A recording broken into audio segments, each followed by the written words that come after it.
Thank you very much. Earlier today, the United Nations Friends of Vision Group and the United Nations President, the WHO representative, and the ILO joined us to launch the Lancet Global Health Commission and launch the Vision Atlas. This webinar, which is targeting a global Eastern time zone, will give more detailed reports of the work of the Commission. And so on behalf of Professor Matthew Burton and I, co-chairs of the Commission, the multidisciplinary group of 73 commissioners representing experiences across all regions, we welcome you back, including all the new participants just joining us from the regions and from the countries. We particularly welcome the UN offices and its agencies, especially the World Health Organization. We welcome the media, regional and local, print, broadcast, and internet, especially national government representatives. As iHealth moves into development, we also welcome stakeholders in development as we reframe iHealth within a development paradigm.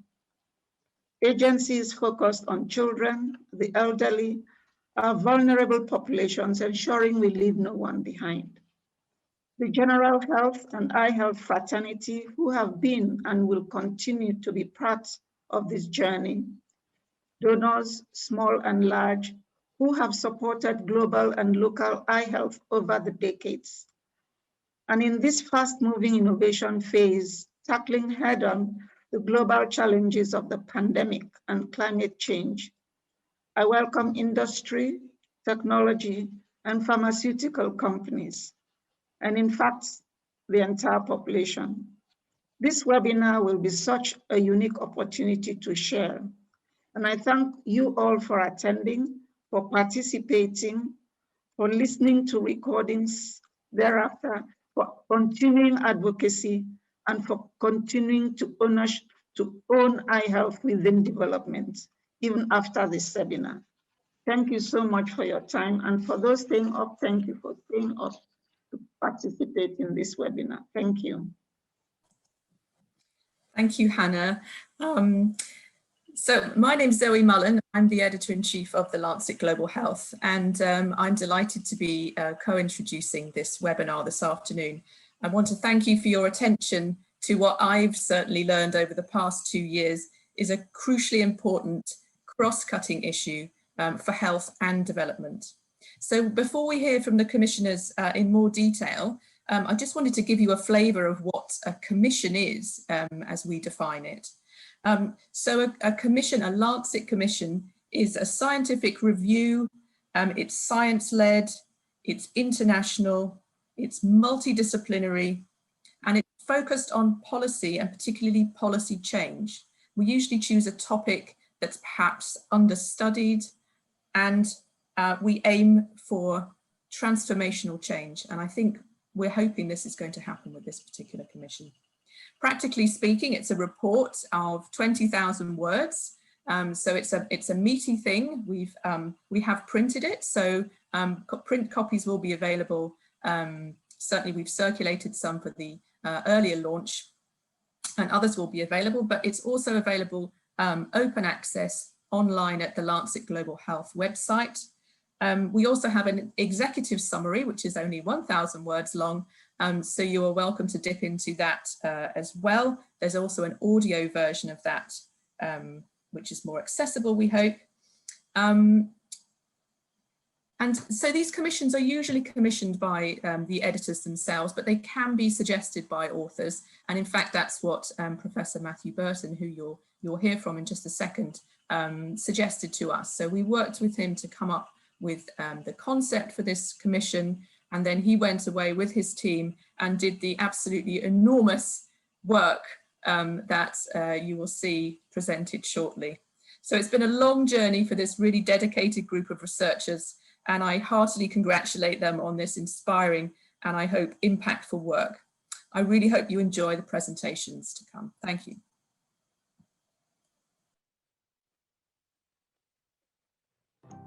Healthy vision and eyes are something we take for granted.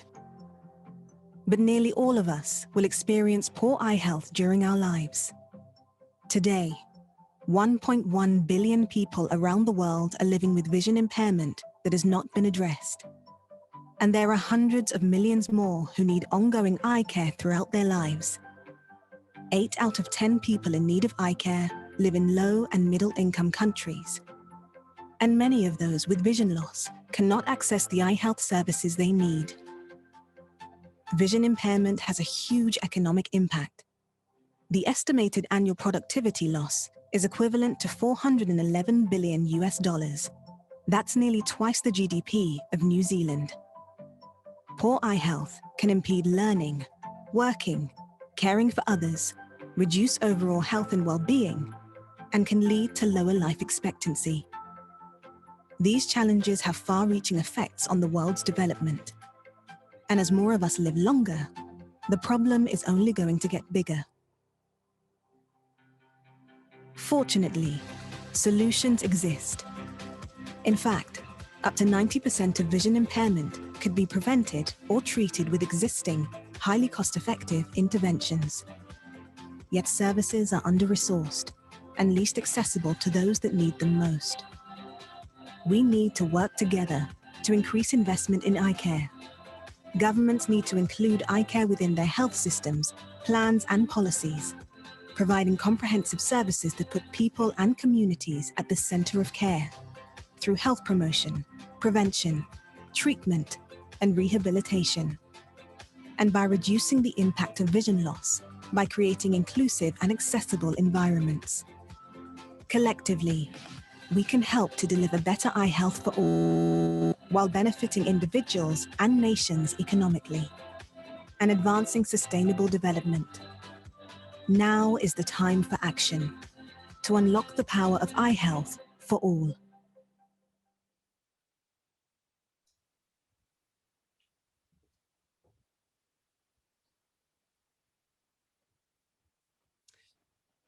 Hello, my name is Matthew Burton. It is a great pleasure to welcome His Excellency Ambassador Walton Webson, who is the permanent representative to the United Nations for Antigua and Barbuda. Ambassador Webson is the co-chair of the United Nations Friends of Vision and has kindly agreed to formally open this webinar with a keynote address. Thank you, Ambassador Webson. Thank you very much, Matthew. Thank you, Hannah, Zoe, colleagues, friends all around the world. It's an extreme honor for me to have been invited to be a commissioner with this very distinguished team of professionals and across all disciplines. Because the team is a multidisciplinary team, it helped to amplify the need for us to move eye health from the silo of simply locking it into a health challenge to recognize that eye health is a broader development challenge. This commissioner's report shows the evidence and shows us the urgency that we must take to address the problem of eye health, and if we are going to achieve the Sustainable Development Goals.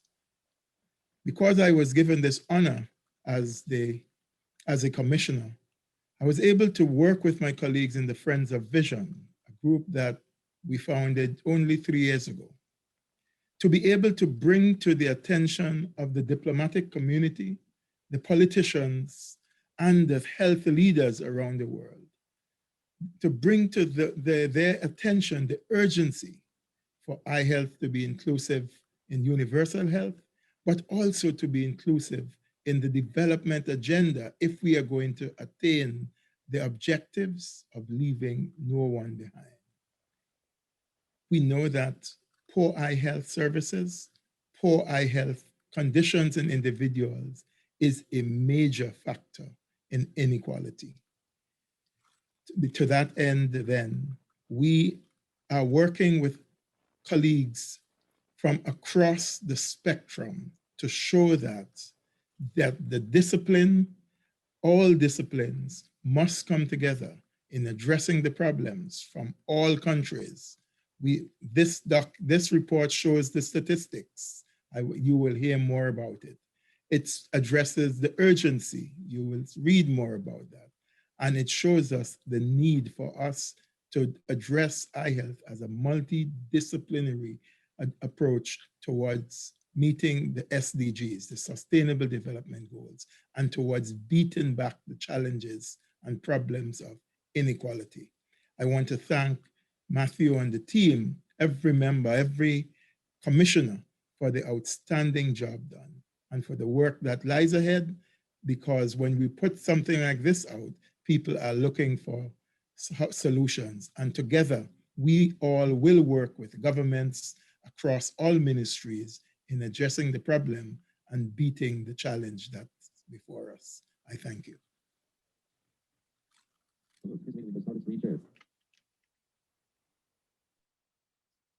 Hello, my name is Matthew Burton. I am based at the International Centre for Eye Health in London, and with Hannah Fahl, I co-chaired the Commission. I would like to add my welcome to those of Hannah, Zoe, and Aubrey to this webinar to mark the launch of the Commission, and to thank you for joining us. Today, we would like to outline some of the findings from the Commission, which we hope will be useful in advancing understanding and catalysing action on eye health. The Commission report is the work of an interdisciplinary group of 73 academics, national programme leaders, and practitioners from 25 countries. A further 75 people have contributed to many original reviews, which are being published as subsidiary papers. In addition to the main report and appendices, the Commission's subsidiary publications, case studies, and other resources can be accessed through the Commission website. You can also access the reports and related materials through the main Lancet Commission Hub website. The report is structured in 6 sections. Today, we're going to have a series of 14 rapid-fire talks by commissioners on a range of topics. Because this is being delivered over several different time zones, these have been pre-recorded. Our key message can be found on the front cover of the report. Investing in universal eye health is a realistic, cost-effective way of unlocking human potential by improving health and well-being, education, work, and the economy. It is essential to achieving the Sustainable Development Goals. The Commission seeks to reframe eye health as not only a health matter, but also an enabling cross-cutting issue within the Sustainable Development Framework. We believe the evidence in favour of urgent global action on eye health is compelling. I will now briefly outline who will be speaking today. First, Rupert Bourne will talk about the global magnitude of vision impairment. Nathan Condon will talk about eye health and the SDGs. Bonnie Sweener will talk about the relationship between eye health and quality of life, general health, and mortality. Patricia Marquez will talk about the economics of eye health. Nuira Wangi will talk about the last 20 years of eye research. And Esmail Habtamu will talk about the grand challenges in Global Eye Health Project. We will then have a series of talks on different aspects of delivering high quality eye care for all. I will talk on integrated people-centered eye care, Samrana Yasmin on human resources, Andrew Bastawaris on technology, Ian Jones on health financing, Ian McCormack on measuring progress, Tulsi Ravala on quality of care, Jackie Ramke on equity. Hannah Fahl will round things up with a call to action. Finally, Zoe Mullen will moderate a question and answer session. Just to add that you will be able to access these talks and other resources and publications from the Commission website. I will now hand over to Rupert Bourne, who will talk about the latest data on vision impairment. Thank you. Thank you for the opportunity to talk about the magnitude of eye disease section of the Lancet. I coordinate the Vision Loss Expert Group, which is a group of more than 100 ophthalmic epidemiologists worldwide, which for the last 14 years has gathered together data from population-based studies of eye disease into the Global Vision Database. Every 5 years, we model the data to provide global estimates of the prevalence of vision impairment and blindness. For example, the 2015 estimates that we used for the WHO's first report on vision. Working closely with the GBD, we have published the 2020 estimates in Lancet Global Health a few weeks ago, and a summary of this data is reproduced in the Lancet Global Commission. None of this would be possible without the generous support of our funders listed here, who are funding our current 5-year cycle. To give you a feel of how eye disease fits within the overall burden of disease, here are 3 countries, each with a box into which you can fit all things that ail and kill people in terms of DALYs. The orange-red colours represent the disease burden caused by infectious child and maternal health conditions, while the blue colours are non-communicable diseases. There are countries such as Nigeria on the left, where as much as 70% of the disease burden is caused by infectious child and maternal health conditions, with a relatively small proportion due to non-communicable diseases. As countries undergo what's called the epidemiological transition, where the average age of the population increases and more people live into adulthood, the disease burden shifts to non-communicable diseases and disabilities. For example, Germany here on the right, where 95% of the burden is through NTDs. Most causes of eye disease are non-communicable diseases. Therefore, this epidemiological transition is particularly relevant for vision impairment and blindness, as you'll see in the next slides. This graph shows the strong association of vision impairment and blindness with age. The lowest of the curves is for blindness, and you can see how globally the prevalence of blindness begins to increase in the late 60s. The central curve is for mild vision impairment, and the uppermost curves are for moderate and severe vision impairment. You can see that there's an exponential increase with increasing age from the age of 50 years, with 10 to 20% of the world's population in their 70s affected. The prevalence is higher in women. Starting with mild vision impairment, we estimate 257 million people have had mild vision impairment in 2020. That's a 62% increase in cases since 1990. If you age standardize the prevalence data, essentially removing the change caused by changing age structure over that time, then you can see a decline in the prevalence of mild vision impairment over 30 years. For moderate and severe vision impairment, we estimated 295 million people affected, and for blindness, 43 million people, a more modest increase in cases, but a much more dramatic reduction in age standardized prevalence over this time.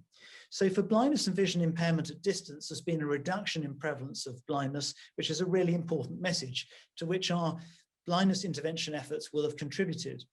But we have a large pool of people still with lesser but still moderate or severe vision impairment. For all of these, we'd expect there'll be an approximate doubling of people affected over the next 30 years, given the population projections. The age standardized prevalence of blindness has fallen over 30 years, and we see that illustrated in purple for cataract, the leading cause of blindness, glaucoma, age-related macular degeneration, and uncorrected refractive error, the leading cause of vision impairment, where rates of blindness due to these diseases have fallen by about 30%. However, blindness due to diabetic retinopathy is notable in that it has increased. These are certainly striking figures for vision loss, yet under the surface there's a much greater need for eye care services. In the Commission, we presented this need in terms of 3 groups: people with manifest or corrected vision impairment who need ongoing care, those with early stage disease where they may manifest a vision impairment later in life, and those with symptomatic conditions that typically don't cause vision impairment but do require services. So why collect data unless you can use it effectively and make it available to as many people who may benefit from it? In the words of Bill Gates, whose foundation has supported some of VLEG's work, along with other funders listed here, the focus has been on not just publishing this data, but making it actionable data. That's why the Vision Loss Expert Group partnered with the IAPB to create the Vision Atlas, where vision impairment and blindness data from the VLEG GBD model can be visualized by any internet user. Thank you.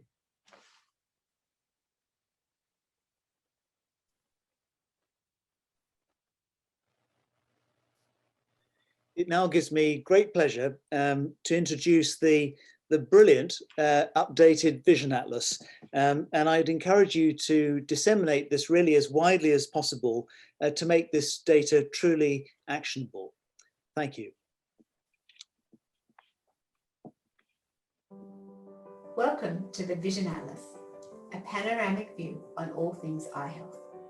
Produced by the International Agency for the Prevention of Blindness, IAPB, the overarching alliance for the global eye health sector. At IAPB, we know that improving the world's eye health has far-reaching benefits for health, well-being, education, work, and ultimately the global economy. The Vision Atlas sets out a wealth of data in easy-to-understand formats that illustrate the inequalities of who is affected by vision loss and the inequity of access to eye care services across the world. The Vision Atlas is powered by the latest evidence from the Vision Loss Expert Group, the Lancet Global Commission on Eye Health, and relevant national bodies. It has been kindly supported by Allergan and Abbey V Company, Bayer, CBN, Saver Foundation, Sight Savers, and the Fred Hollows Foundation. Today, 1.1 billion people are living with vision loss, limiting their education opportunities, income, and their increasing risk of early death by up to 2.6 times. The Vision Atlas highlights the inequality of vision loss across the world, showing that 90% of people with vision loss live in low and middle income countries, that 55% are women or girls, and 73% are over the age of 50.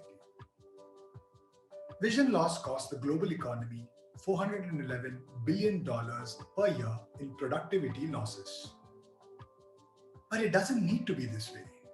For 9 out of 10 people with vision loss, the vision loss could have been prevented or could be treated now, meaning many people's lives could be so much easier if only they could reach the basic help they need. The Vision Atlas brings this data into the light so that the world can do something about it. Improving eye health is a practical, cost-effective way of unlocking human potential and achieving many of the United Nations Sustainable Development Goals. The Vision Atlas enables the eye sector to speak with one voice to governments and policymakers. The simple interactive tools on the Vision Atlas allow you to search and interrogate the database by age, gender, causes of vision loss, country and region over the last 30 years. Understanding the causes of vision loss in your region enables us to work together on the appropriate eye care services to match the needs of the patients on the ground. The Vision Atlas shows quite simply that the burden of vision loss falls on women and girls. This is an invaluable tool to advocate for access to eye care for everyone.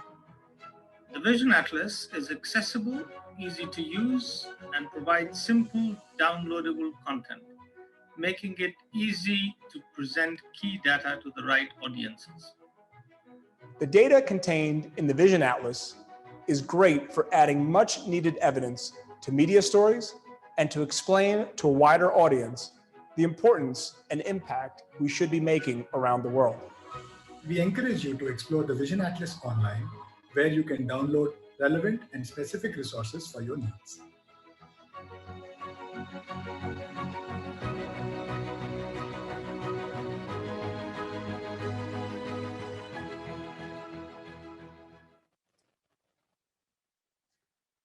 My name is Nathan Condon, and I work with Queen's University Belfast, Orbis International, and the Zhongshan Ophthalmic Center in Guangzhou, China.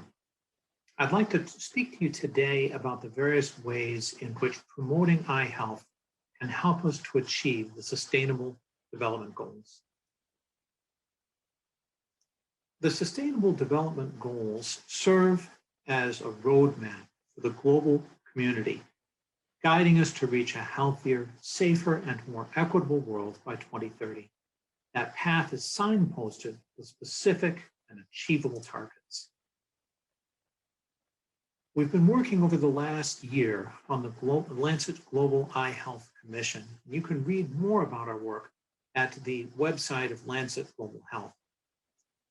Dr. Justine Zhang has spearheaded specific work looking at eye health in the SDGs.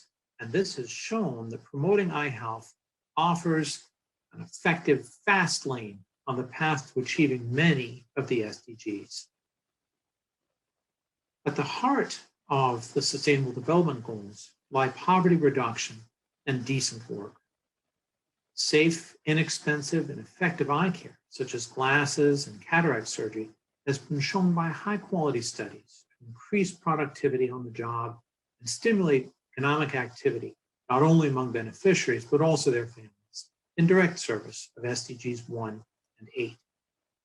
The SDGs recognize the importance of education in the life of a child. It's been shown that providing glasses to children in school improves academic importance.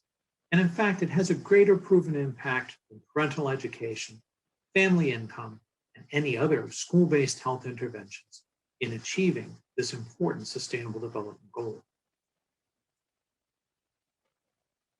A cornerstone of good health is freedom from injury, and that's recognized in SDG 3, reduced injuries, and SDG 11, safe cities. Good vision has been shown to reduce the risk of traffic-related injuries, which are the world's leading cause of death between the ages of 5 and 29. Good vision also reduces falls among the elderly, a major factor in the loss of independence and even death. Equity is of bedrock importance to the Sustainable Development Goals, and in fact, equity of gender, equity between men and women, is recognized as its own independent SDG, number 5. Vision screening outreach in schools and communities has been shown to reduce gender inequalities in access to spectacles, cataract surgery, and care for glaucoma and diabetic eye disease in direct service of this important gender equity Sustainable Development Goal. Finally, the Sustainable Development Goals really couldn't get off the ground without working together. And in fact, partnerships between stakeholders and across borders and disciplines really act as the glue that hold the SDGs together. Importantly, the global community has collaborated in dozens of countries to tackle some of the world's most challenging healthcare problems, including trachoma and river blindness or onchocerciasis. I invite you to visit the website of the Lancet Global Health Journal in order to find out more for yourself about the various ways in which investment in eye health can bring the SDGs into focus. Next, I'd like to introduce my colleague on the Global Eye Health Commission, Dr. Bonnie Lynn Swenner of Johns Hopkins University School of Medicine, who will speak to us about the importance of eye health in promoting various aspects of systemic health. Thank you very much for your attention.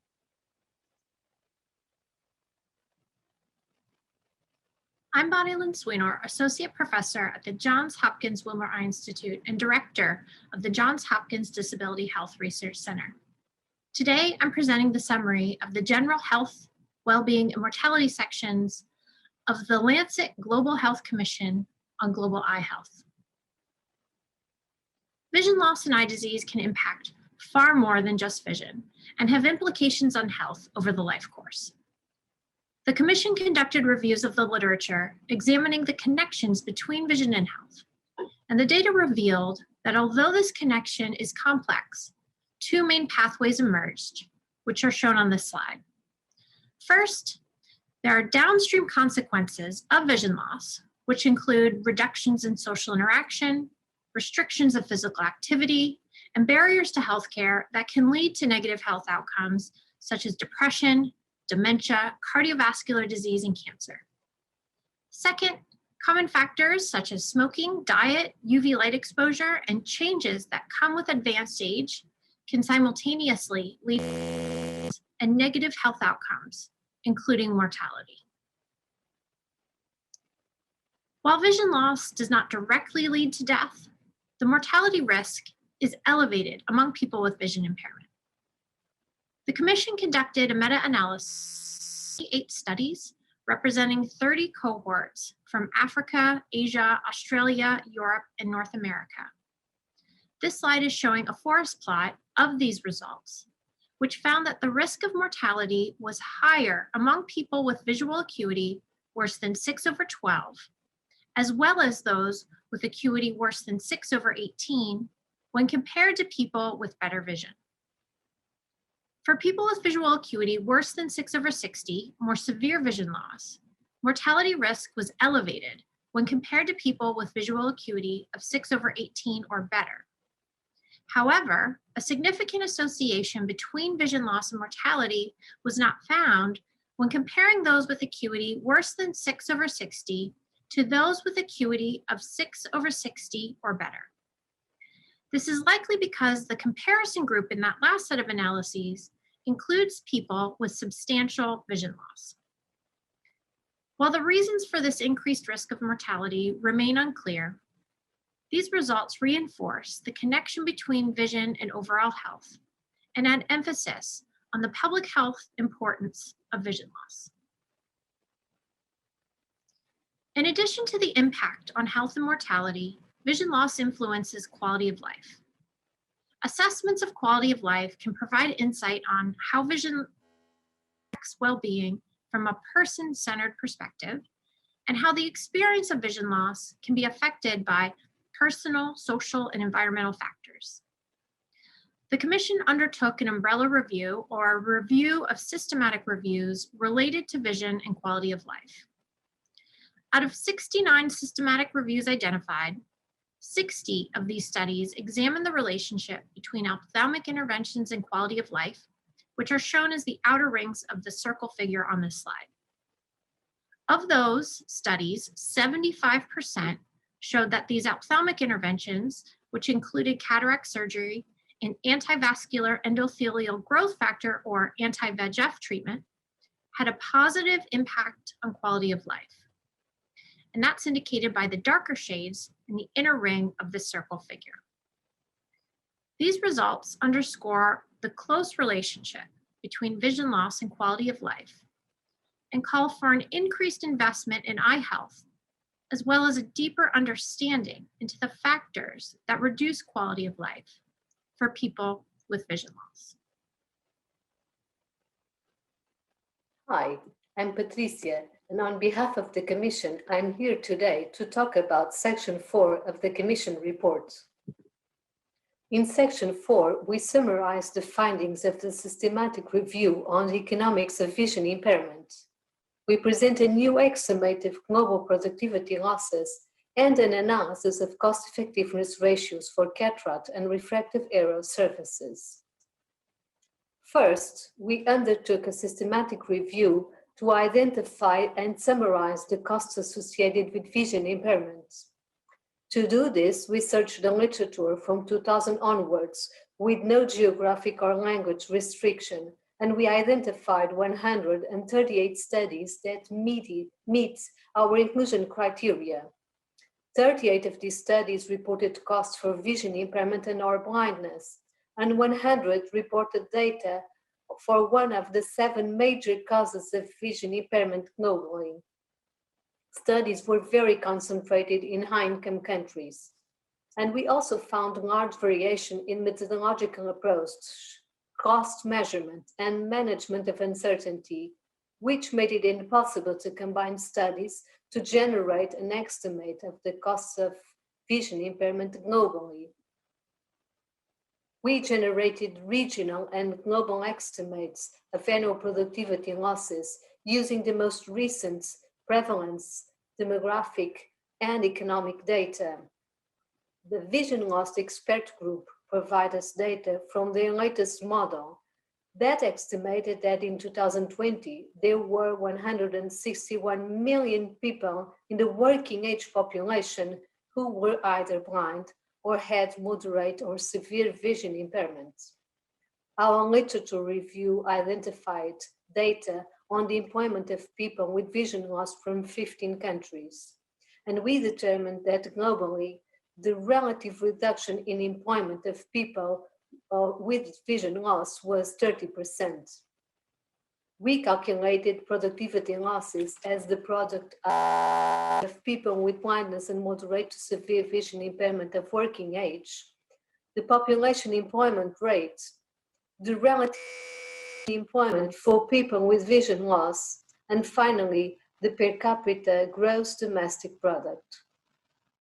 We estimated that the annual cost of potential productivity losses in 2018 to be $411 billion purchasing power parity, which represents 0.3% of the combined global gross domestic product, as much as Ireland's GDP in the same year. Half of all productivity losses were concentrated in 3 regions: East Asia, South Asia, and high-income North America. In East Asia and South Asia, this was primarily due to their large number of people with vision loss in the working age population, while in North America, this was driven by the high GDP per capita and a higher relative reduction of employment. Finally, we looked at cost effectiveness of eye health interventions. We focused on cataract and refractive error, as this accounts for more than 3/4 of blindness and moderate to severe vision impairment globally. From our systematic review, we looked for studies reporting health benefits using disability-adjusted life years, DALYs, or quality-adjusted life years, QALYs, and we identified 11 publications providing 58 cost-effectiveness ratio for estimates for cataract, and 3 publications providing 17 cost-effectiveness ratios estimates for refractive error surfaces. Most cost ratios were less than 1,000 per DALY adverted or QALY gain, indicating that cataract surgery and refractive error services are cost-effective in many settings. This information, combined with a well-structured and context-specific decision-making process, should encourage countries to prioritize eye care delivery services. We believe that decision-making on eye care financing and provision of services will benefit from improved economic evaluation studies.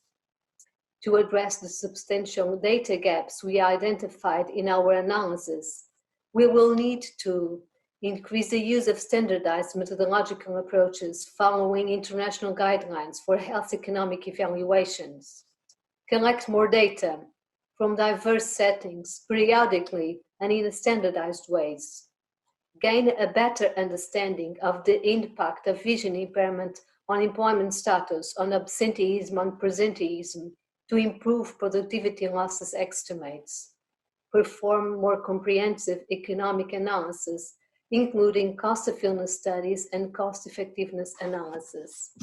Thank you very much for listening.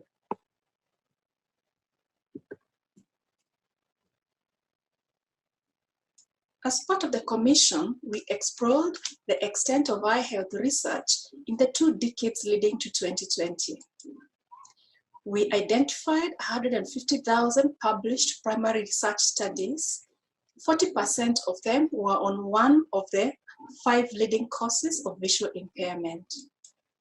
There was a 50% increase in research output between the 2 decades, and 4% of the studies were trials. Countries such as the United States, the United Kingdom, and China had high research output, whereas the Caribbean, Latin America, Africa, and Southeast Asia had low research output.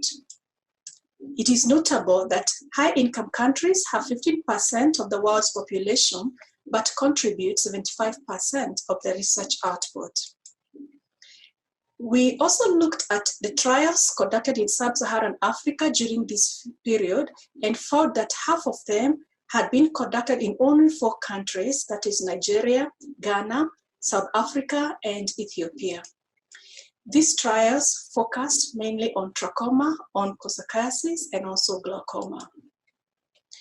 Regarding the authorship of the 150,000 studies, we found that 1/3 of all authors are female, whereas 1/4 of the senior or last authors are female.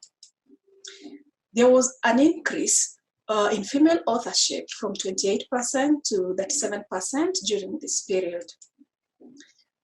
Concerning the trials from Africa, 8% of all authors were females from the country of study. Another 43% were males from the country of study. Authors from high-income countries contributed half of all the authors. The gaps we find are that there is maldistribution regarding where research is done, maldistribution regarding the choice of research questions, and the composition of research streams.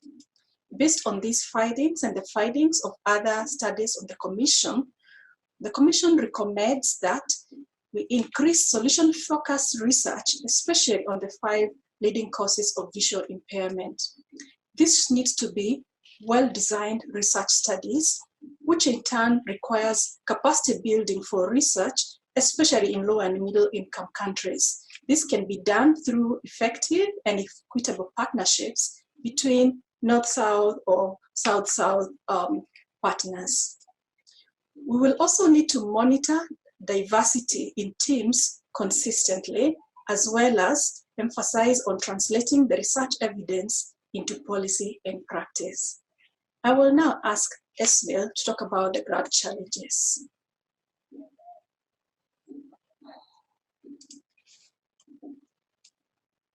Hello, I'm Ismail Habtamu.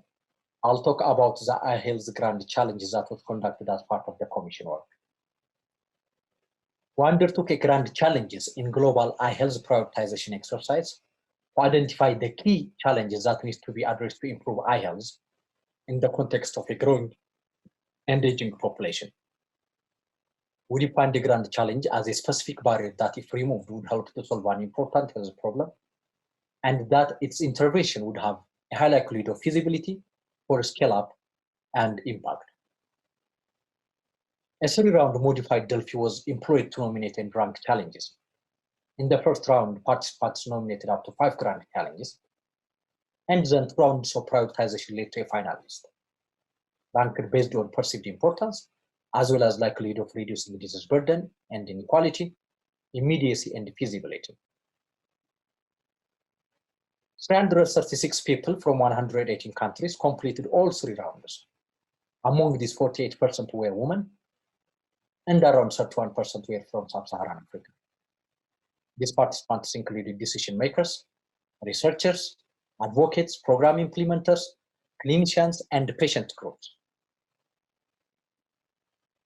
We have identified 16 priority grand challenges summarized under 4 categories. 6 were condition specific, 5 were on health system strengthening, 3 were around access and equity, 2 were on building human resource capacity. I really encourage you to look at the Commission report for details, but here I would summarize the top 5 grand challenges identified at the global level. The first ranked grand challenge was creating demand and ensuring access to accurate, affordable, and good quality refraction service and spectacle. The second most ranked was identifying and implementing strategies to improve cataract services, particularly in terms of quality, productivity, equity, and access. The third most ranked was improving child eye health through integrated evidence-based primary and secondary eye care services, as well as the school eye health programs. The fourth most ranked was developing and implementing services that prioritize marginalized communities or groups, such as women, poor communities, indigenous people, ethnic minorities, people with disabilities, and so on. The fifth most ranked was developing and implementing strategies that can reduce out-of-pocket costs for those unable to afford full-cost services, such as through subsidy, tiered pricing, and health insurance schemes. Universal health coverage will not be realized without universal eye health. and universal eye health will not be realized without eye health research and the use of the evidence it generates. We believe the findings from these grand challenges exercise provide a starting point for immediate action by helping to guide eye health researchers to prioritize and frame their research questions, guide funders to frame research investments, give eye care service providers a clearer and more focused purpose and goal, and facilitates collaboration across various stakeholders to answer the biggest questions. And also, this exercise can hold for other priority setting exercises. As next steps, context-specific implementation and health system research is needed to address most of the grand challenges, and particularly to guide effective delivery of services on the leading cause of vision impairment. Health research in low and middle-income countries primarily needs to focus on how to effectively expand and scale up coverage, improve quality, and ensure sustainability. Innovative research for specific areas that are without efficacious interventions, such as glaucoma, remains critical. I will now hand back to Matthew, who will talk in more detail about eye health within universal health coverage. Thank you. Thank you, Esmail. In the 2019 World Report on Vision, WHO's leading recommendations were firstly making eye care integral to universal health coverage, and secondly, implementing integrated people-centered eye care. In responding to this call, the Commission has sought to unpack these issues in detail and summarize the evidence base. Universal health coverage is central to delivering SDG 3, good health and well-being. The Commission argues that UHC is not universal without affordable, accessible, high-quality eye care. Throughout Section 6, we explore turning this aspiration into a reality. We illustrate this with a focus on cataract and refractive error services in particular. We have carried out several new reviews and analyses, which I encourage you to read about. To help conceptualize eye health within UHC, we have adapted the well-known cube diagram to show the proportion of the population covered, essential eye services provided, direct costs covered by pooled funds, and effective quality. The World Report on Vision has placed renewed and very welcome emphasis on people-centered approaches to eye care delivery. Effective services need to be easily accessible to the population, with easy navigation through the system in cases for which more specialized services are required. The Commission examined how eye care can be integrated into different aspects of the health system and other sectors. We developed a framework to illustrate the different connections and components. Integration of eye health with other services within the health system and beyond can take many forms. However, there are a number of key foundations. Firstly, there needs to be policy integration, not only in the health sector, but also in education, employment, and finance. A second foundation is integration of eye health into national health financing mechanisms. Ian Jones will talk about this shortly. There also needs to be health workforce integration with thoughtful workforce planning to meet population eye health needs and the inclusion of eye health training for generalists.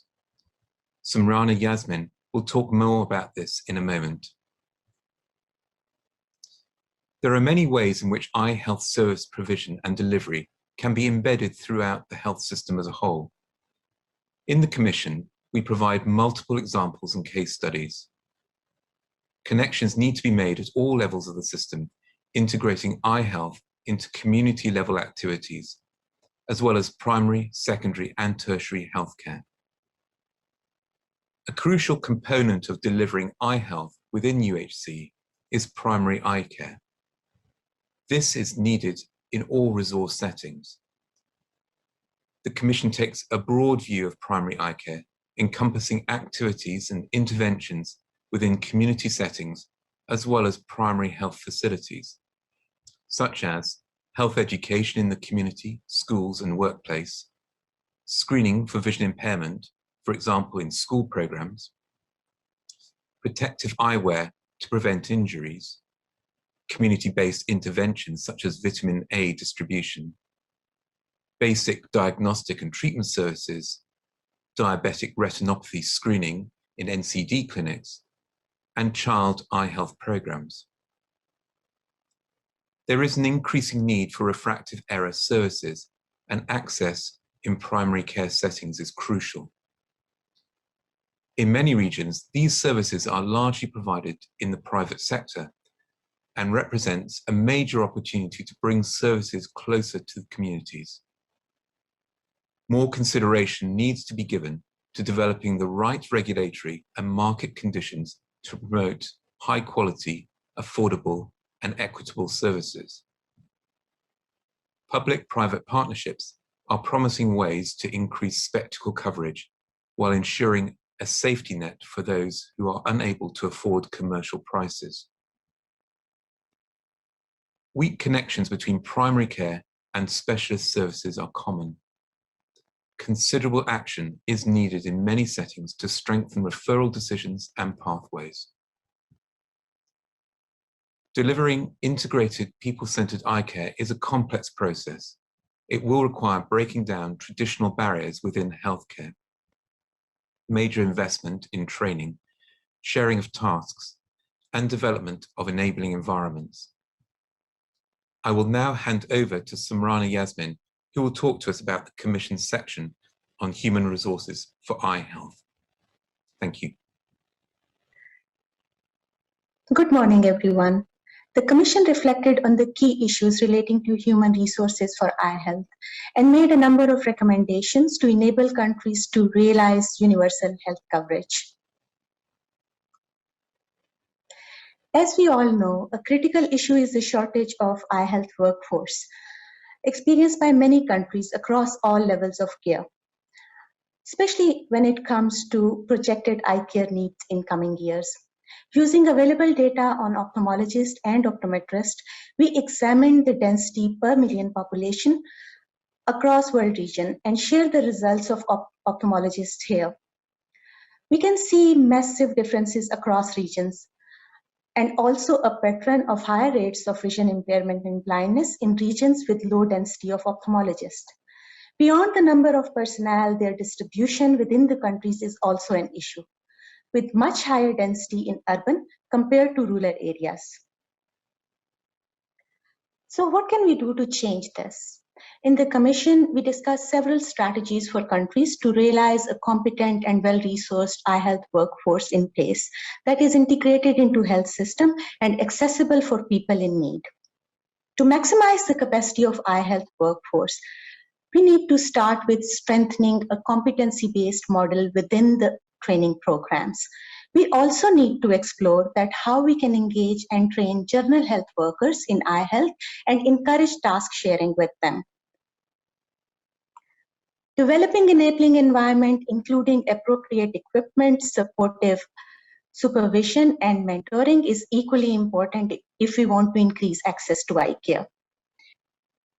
At the same time, we also need to make sure that career development pathways are in place, because that's the only way we'll be able to increase motivation and address the issue of low productivity. We know that we cannot achieve success unless we engage with other stakeholders within the sector and outside of the sector. We also cannot underestimate the role of private sector. So if we want to maximize the impact, if we want to increase access, we need to make sure that we engage with private sector. And most importantly, all of this needs to be supported within the local context if we want to ensure integration and continuum of care. As part of the Commission, we also assembled some great case studies, including a number which speaks to challenges and innovation in eye health workforce development in settings including Pakistan, India, and Pacific Islands. I encourage you to look at these in annex material of the Commission. And at the end, I would also like to include that if we want to change the landscape of eye care in coming years, we need to make sure that we join our hands and work together. Thank you. And now I will hand over to Andrew Vestoris, who will speak about technology in eye health. Thanks.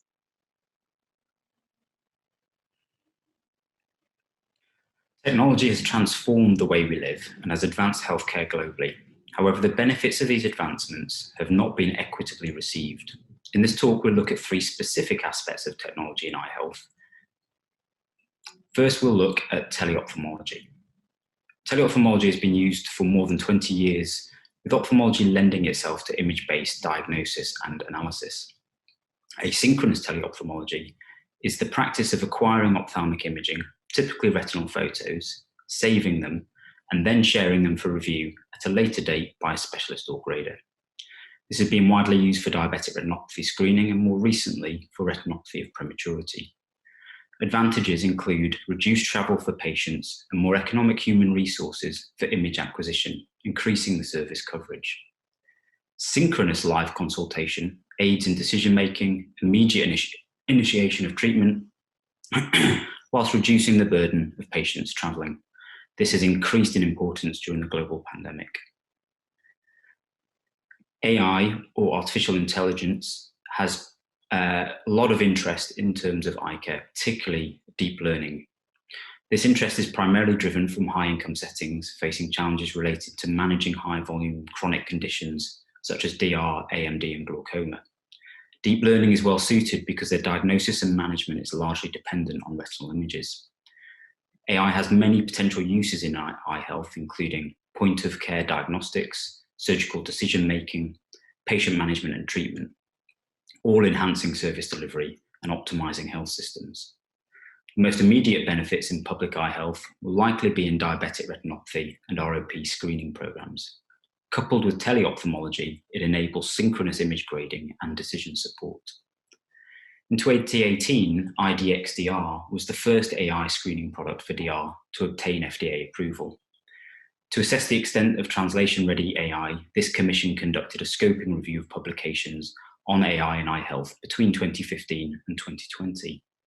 Over 1,200 primary data reports were identified, most, 60%, focused on retinal imaging, and only 12% of reports address conditions that affect the front of the eye.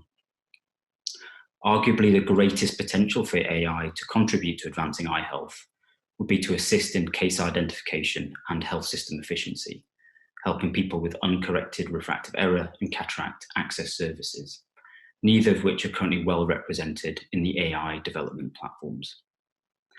A further global review of datasets reviewed huge underrepresentation from LMIC populations, which we term health data poverty.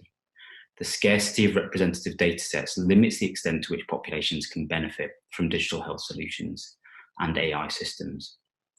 We recommend visibility, accessibility, and use of existing public datasets is improved, and that investment is made in developing new public datasets to support research, innovation, and validation in regions with insufficient health data. And finally, we look at mHealth. According to the GSMA, there are more than 5 billion people today who have a mobile device. That is 2/3 of all people on the planet. Its applications in healthcare have led to huge growth in mHealth, including within eye health, although few applications have been tested, validated, or achieved widespread uptake. Several vision testing applications have been validated and shown good performance compared with conventional tests in rural settings, including visual acuity in Kenya and contrast sensitivity in Ethiopia. By linking smartphone applications to a wider system, the effectiveness, efficiency, and knowledge gains can be considerable. For example, a cluster randomized controlled trial for school vision screening in Kenya found that teachers can reliably identify pupils with vision impairment, initiating an automated referral and nudging for full assessment. This method more than doubled the uptake of secondary eye care services. In conclusion, in this section, we define that technological developments offer the potential to revolutionize eye healthcare. However, caution is needed to ensure all populations benefit. Thank you. And I'd like to hand over to Ian Jones, who will outline the Commission's reflections on eye health financing. Hello everyone. The Commission includes a call to action for more and better funding of eye care, particularly in low and middle income countries where the need is greatest. The amount, the source and the allocation of resources determines the scale, scope and depth of coverage of eye care. But it also influences the quality of services and care provided, the sustainability of those services and the equity of eye health programmes. As part of the Commission, we looked at a number of national eye health system assessments, analysed aid data, and considered other sources of eye health funding. Estimating global eye health funding is challenging. National health plans and budgets in many countries often don't include eye care. Estimating external support to eye care is problematic, and out-of-pocket payments for eye health are widespread but difficult to estimate. But what we did conclude is that eye health is underfunded.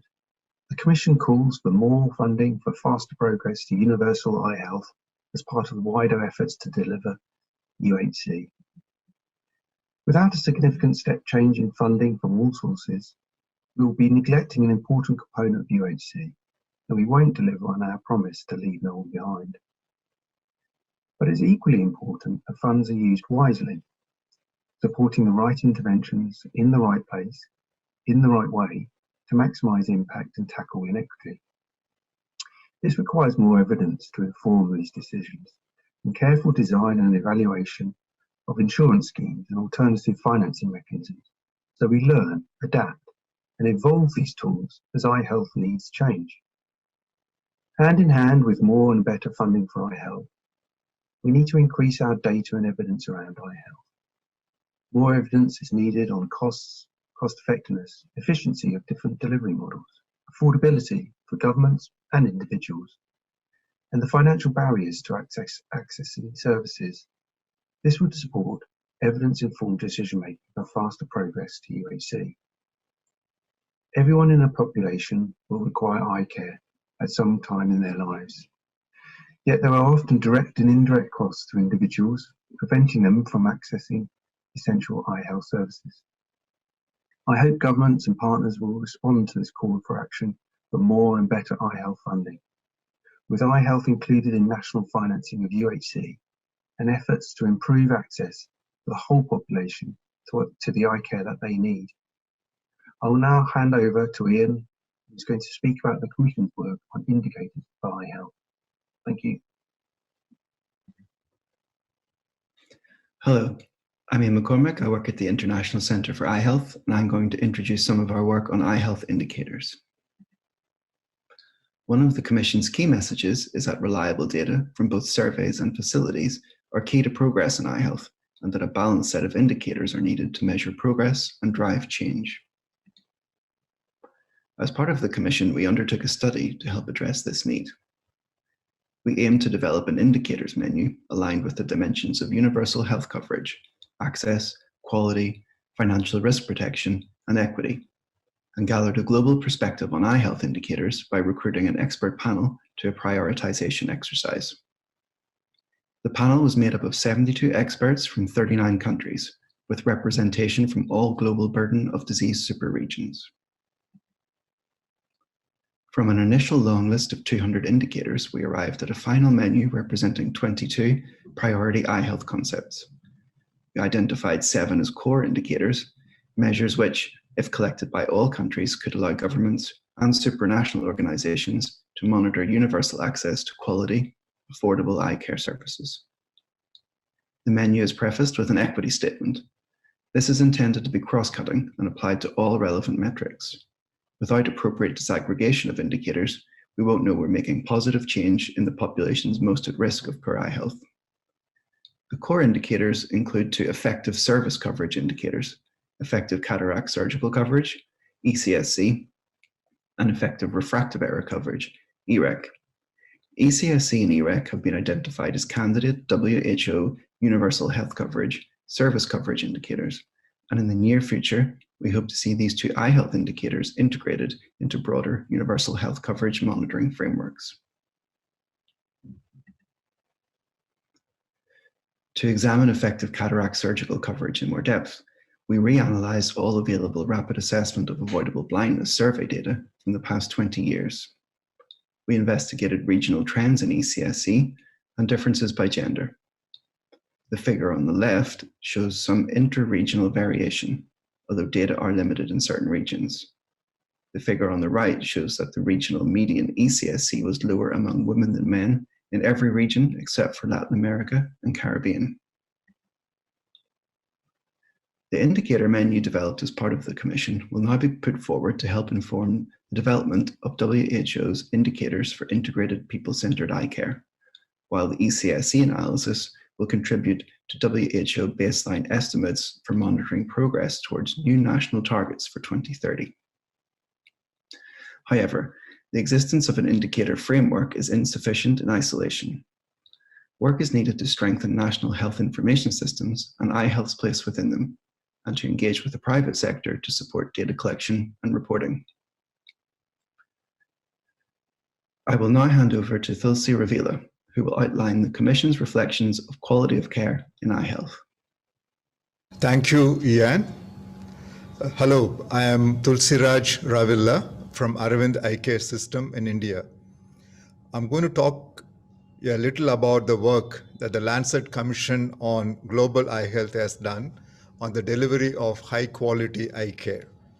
While everyone appreciates the importance of quality, there is a growing recognition of its central role in sustaining and enhancing eye care. Unfortunately, high-quality service are far from being universal. In the Commission, we examined the question of quality of eye care from a holistic perspective. We sought to look beyond the narrow confines of outcomes of clinical interventions. Quality is not limited to what we do. It is equally influenced by what we don't do. We use the quality framework favored by WHO, which considers 7 components: effectiveness, safety, people-centeredness, timeliness, equity, integration, and efficiency. For the purpose of the Commission and to align with the SDGs, we also added planetary health. We have particularly applied this framework to the delivery of cataract surgical services. This is a very busy slide. We systematically reviewed literature for research on intervention approaches that improves quality of delivery in one or more of these components. We found multiple studies that show how quality across these dimensions can be improved. I encourage you to read this section to find more details in the report, appendix, and related papers. As Ian has already touched on, a key indicator to eye health service delivery is effective cataract surgical coverage, or ECSC.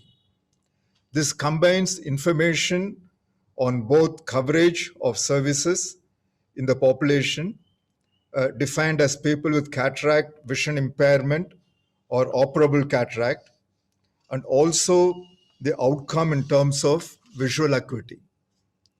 Both the threshold of vision impairment, defining the population need, and the benchmark are for a good outcome can greatly influence the effective cataract surgical rate.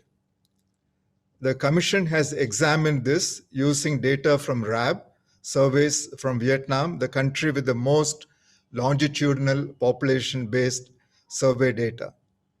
We call for raising the bar for good outcome to be 612 or better, up from the current 618.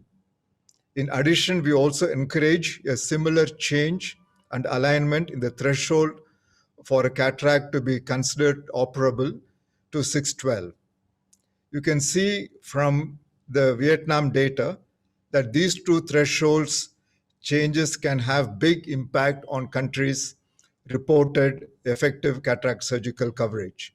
We believe that these changes will be drivers for improvement in both quality and coverage of services in the coming years. The Commission also examined the potential impact of how we deliver eye care services on the health of the planet. Globally, healthcare contributes 5% of greenhouse gas emissions. Eye care is a high volume, so will be a significant contributor. We have conducted a systematic review of the environmental impact of eye health services. We found only 8 reports. This clearly is an area that needs urgent attention. However, we think there will be ways that we can make big improvements. For example, on the left, you see refuse from 32 cataract operations conducted in India. On the right, the refuse from one identical operation conducted in UK, which produced 20 times carbon dioxide per procedure than the Indian center. To increase the quality of eye care services, the Commission calls for 4 key actions. 1, govern for quality. 2, redesign services to maximize quality. 3, transform the workforce and the environment. 4, ignite demand for quality in the population. I will now hand over to Jackie Ramke, who is going to summarize the Commission's work on equity in eye health. Hi everyone, I'm Jackie Ramke and I'm very pleased to be talking with you about equity in eye health, which underpinned all aspects of the Commission and which we've heard several examples of throughout the webinar. One example is that 9 out of every 10 people with vision loss live in low or middle income countries, with a persistent disparity in the prevalence of blindness and vision impairment, with high income regions having rates less than half of those in regions such as South Asia, Southeast Asia and Western Sub-Saharan Africa. The Commission also highlighted inequity within regions. This figure shows that in all regions, there are more women than men with blindness, shown on the x-axis, as well as with moderate or severe vision impairment, shown on the y-axis. This highlights that in all regions, for services to be equitable, women should be greater than 50% of service users. Gender is the social axis for which we have most data. In order to understand more about other inequalities, as Ian already mentioned, the core indicators developed as part of the Commission have an overarching equity statement that calls for expanding beyond gender to also consider other axes of potential inequity wherever possible, including place of residence, socioeconomic position, and disability status. The Commission also looked for evidence on what we might do to address inequity in several ways, and I will share just a couple of these. The first reflection is that we have not focused research efforts sufficiently on generating good quality evidence on strategies to reduce inequity. For example, we conducted an overview of systematic reviews on gender and eye health. Of the 58 reviews we identified, the vast majority quantified the prevalence of vision impairment or eye conditions. A much smaller number synthesized evidence on access to cataract services, and only 1 review synthesized evidence on how to reduce inequity.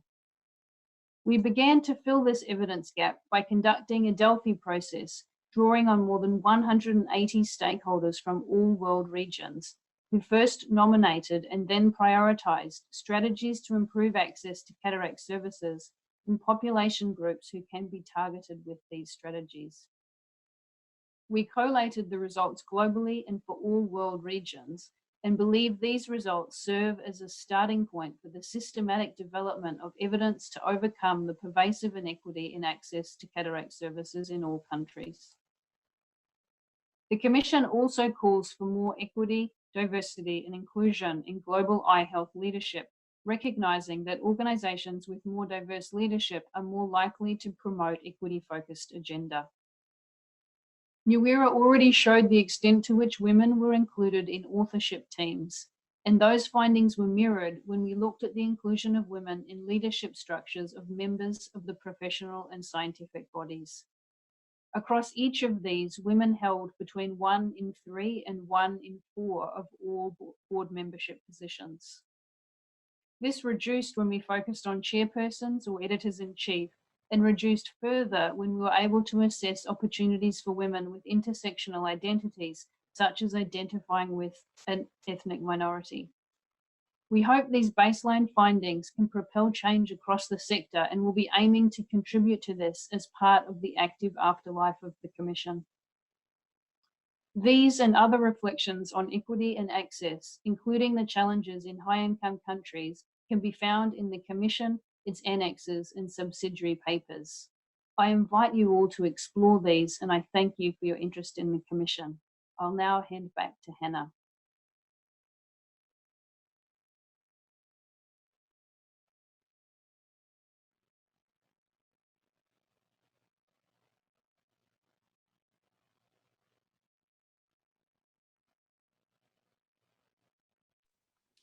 Well, Hannah, you're muted. If you could just pop your audio on, please. Thank you. That's wonderful. Thanks. Thank you.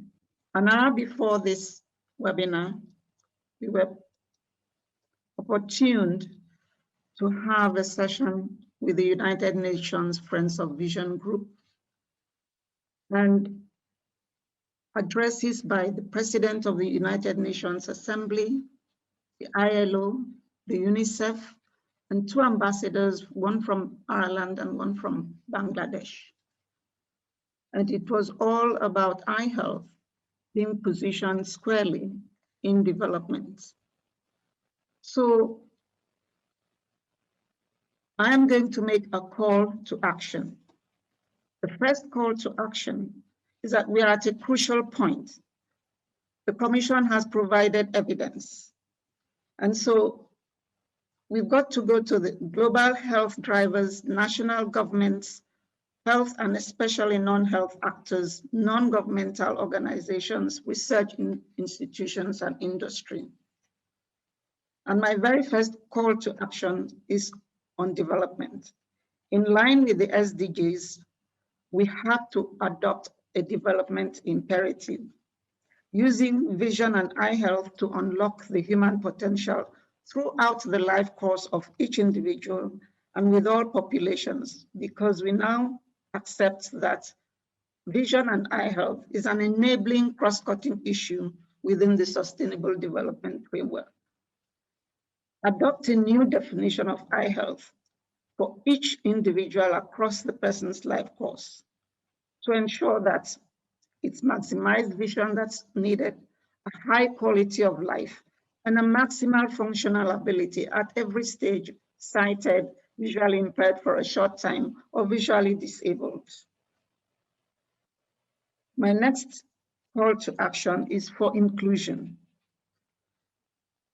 Inclusion is an essential part of all aspects of universal health coverage, be it in the quality of service with equity, geographical and population coverage, essential services, and that includes when we have periods of pandemics or emergencies or disasters. What do we do during and after those emergencies? And the last one is on financial risk pooling and innovative financing.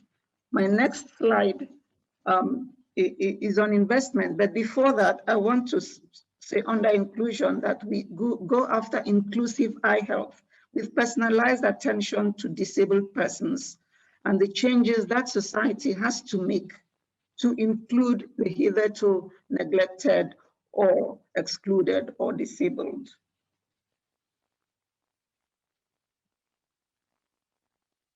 The third call to action is on investment. A lot of people have already spoken about investment, an increase in investment, but I want to make a point that it should be a renewed and diversified type of investment from both public and private sectors. And we urge countries to commit and include vision and eye health in their strategic plans, both development and health, in the workforce planning, and any direct and direct financing structures. But I would like to stress investment in innovations, thinking outside the box, investment in new methods of service delivery, new ways of training, new ways of partnerships, investment in innovations in technology. This has already been discussed, but really to emphasize technology in health, artificial intelligence, vision restoration, diagnostics, and therapeutics, and begin to invest in the relationship between eye health and planetary health and climate action. The Commission has been about research. The difference this Commission has made has been on the evidence-based approach to the current identification of gaps and identification of challenges. So my fourth call to action is to the research constituency beyond eye health, so that we become advocates for health and equity, the way we do research and for whom we do the research, and begin to look at research responsive to the partner development paradigm, be it in the questions we ask or the design we make or the fields beyond eye health, shaking hands with the research constituency between beyond eye health, beyond health into development, and an increased diversification and commitment of resources that this would require. My last and not the least is a call to action on collaborations. We should believe in and act on the power of collaborations, drawing in the actors in development, some of whom are shown on this slide, because I believe together we have an opportunity to shape and prioritize the global eye health agenda, and in so doing, unlock human potential for sustainable development. And that goes beyond health, beyond eye health, into all the actors that influence sustainable development goals. I hope we all take the baton of the call to action and each one commits to answering the call made by the Commission. Thank you so much.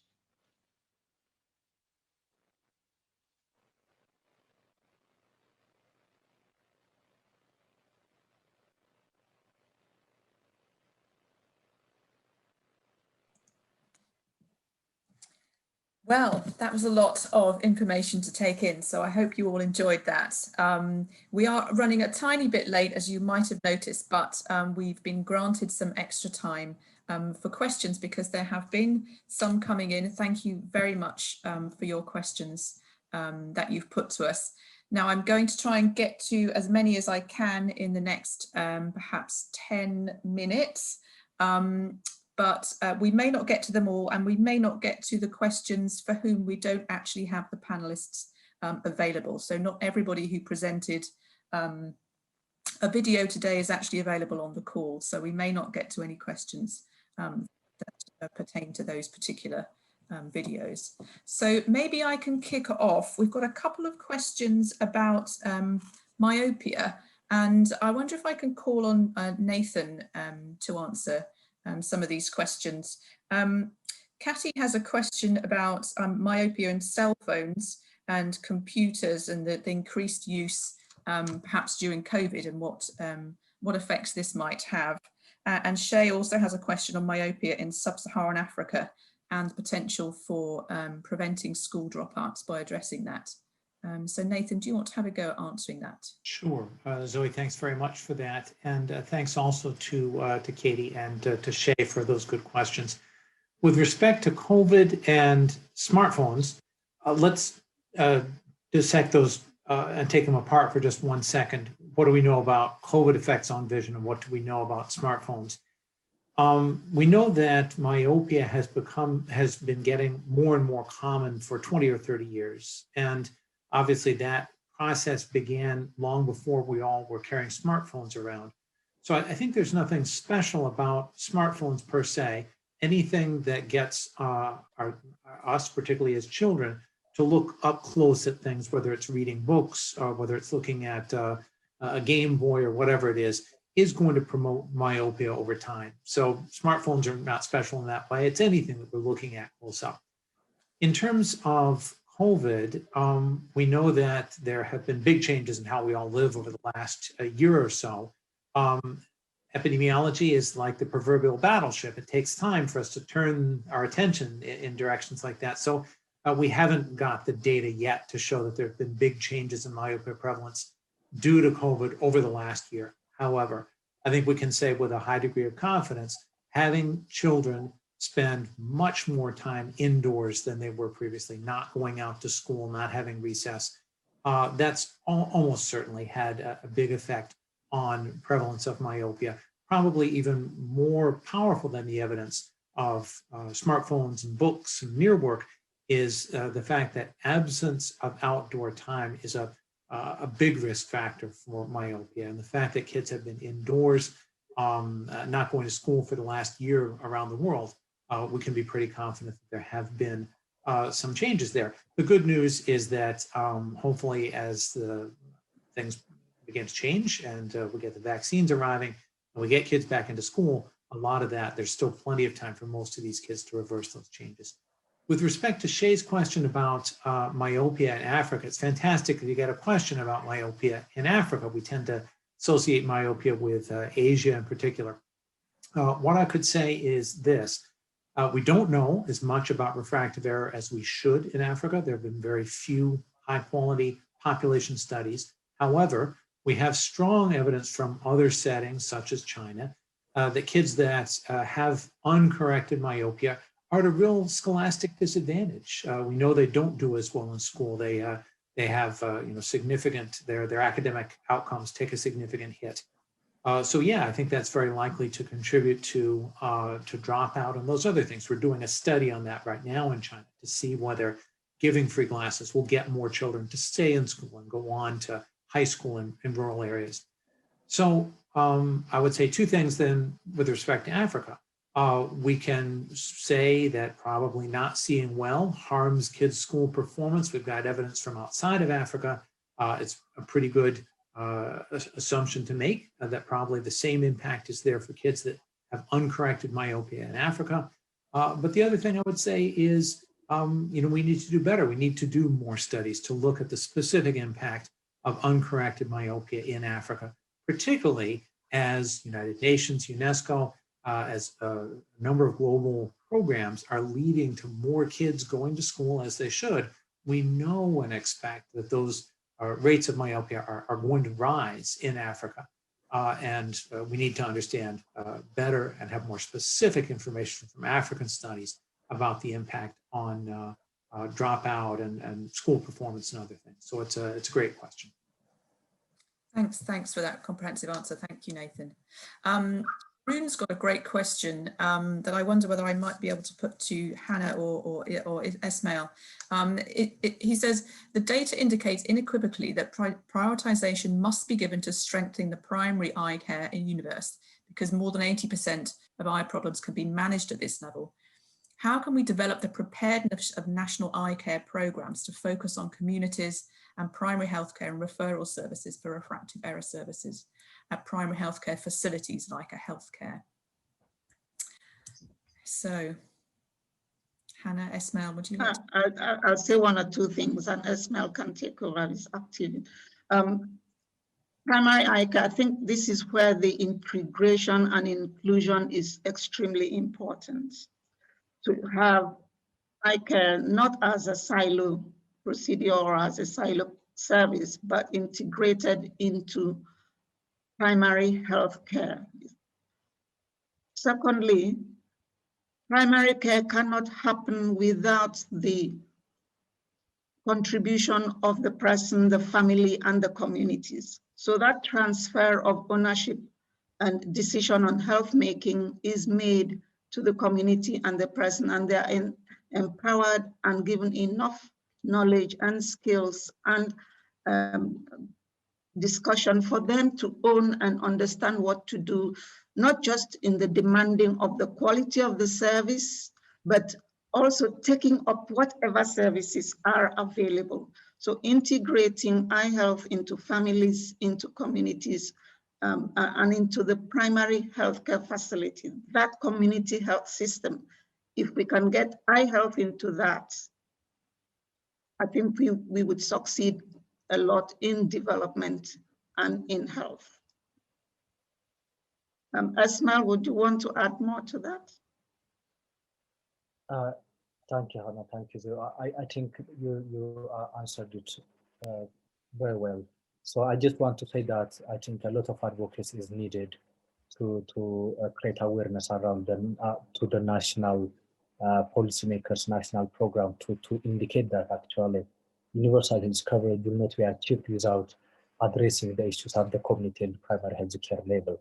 So that we should be able to integrate, like you said, primary eye care into the primary health care system, and at the same time help people with eye problems to navigate through the system and reach to the secondary and tertiary level. That kind of system needs to be integrated and implemented. I think that will be really an important one to going forward, and lots of programs and research around that, how to implement and integrate that are already being planned in ICEH and with other colleagues. Yeah, thank you. Thanks, Esma, thank you.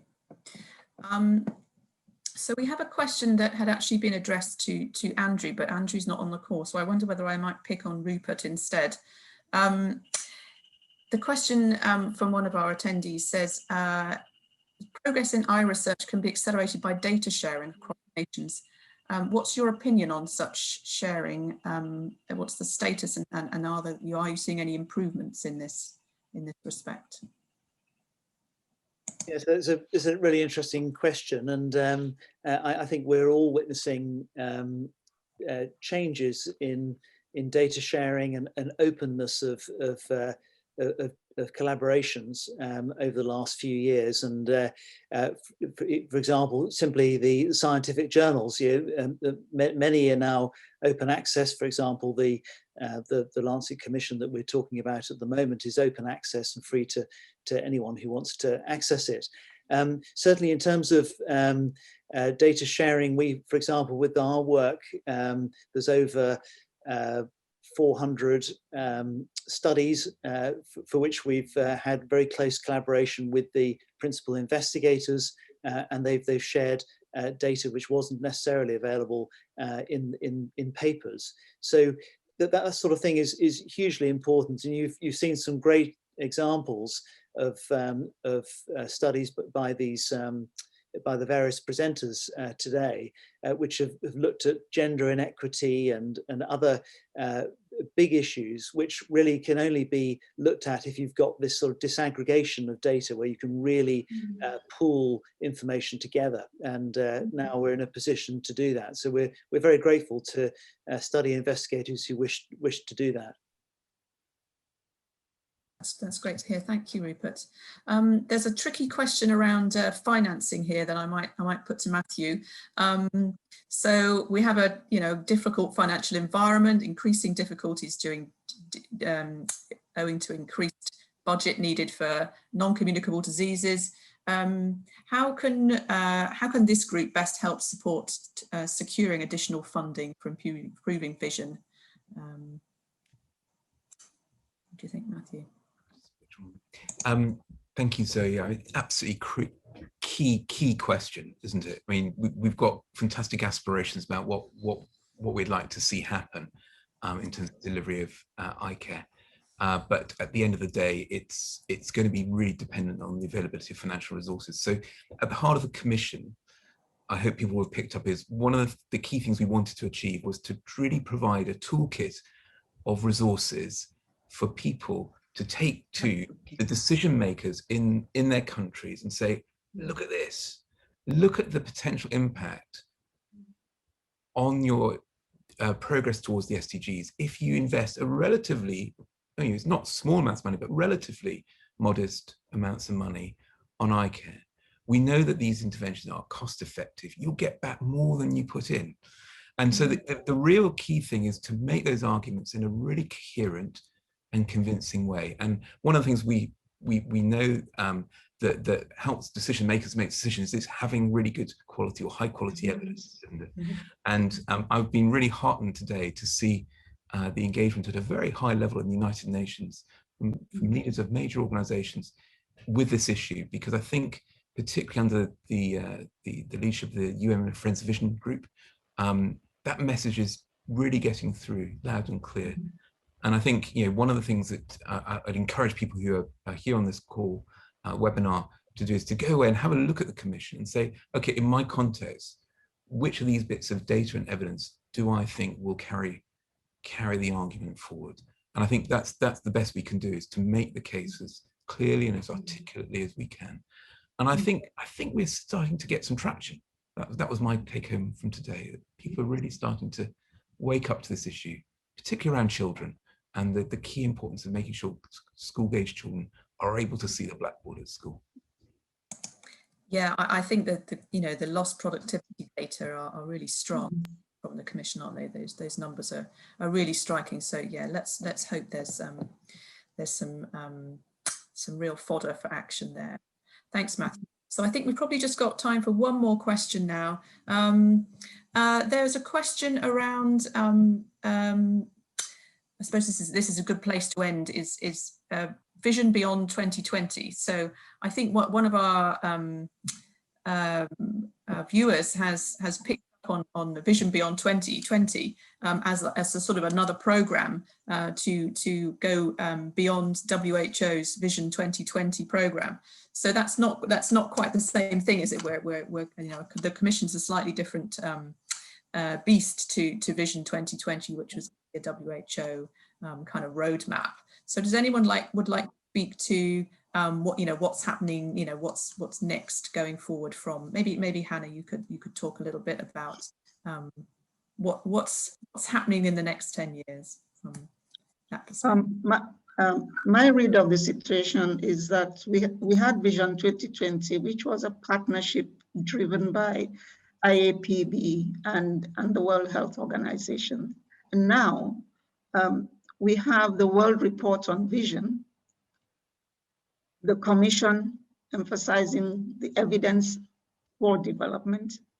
We have a commitment from the development sector, which we didn't have in Vision 2020. So I think with these three pillars, we can come together to map out. It will not be a rollout of comprehensive eye care programming, but it will be a this is a personal opinion. It will be a development-focused package that will go out to each country, probably driven by WHO, that will maybe have the program delivery strategies for each country.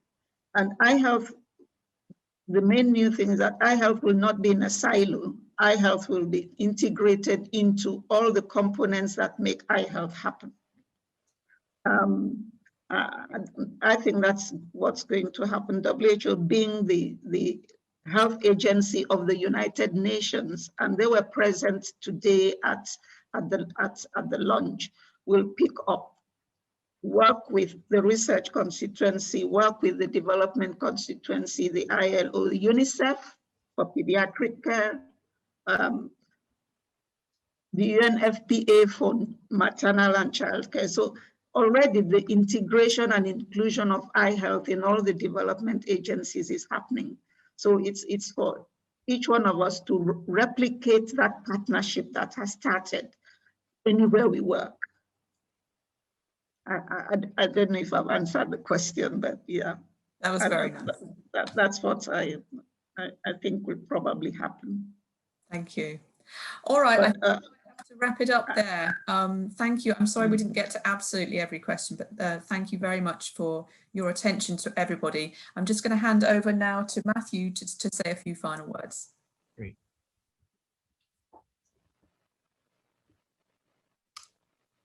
Okay, thank you very much, Zay, for chairing that question and answer session. Thank you very much for the people in the virtual room for all those great questions. I'm sorry for those that we didn't have time to respond to.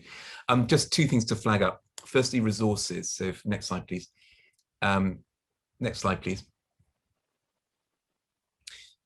We've mentioned two websites today. There's the Commission-specific website, globaliehealthcommission.org, and then the Lancet also has a website where it hosts pages for each of its commissions, and there's one there specifically for the Global Eye Health Commission.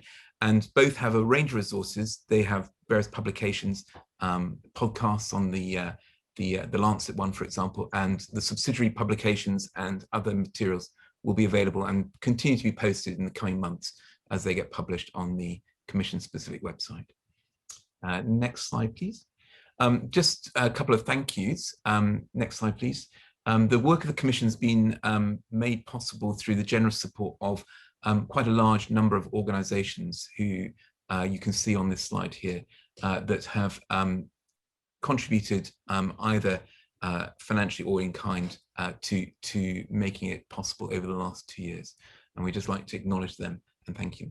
And thank you particularly to you who have joined us today and stay with us, and we hope that you will really enjoy reading the report and engage with the conversation about the material that's in it.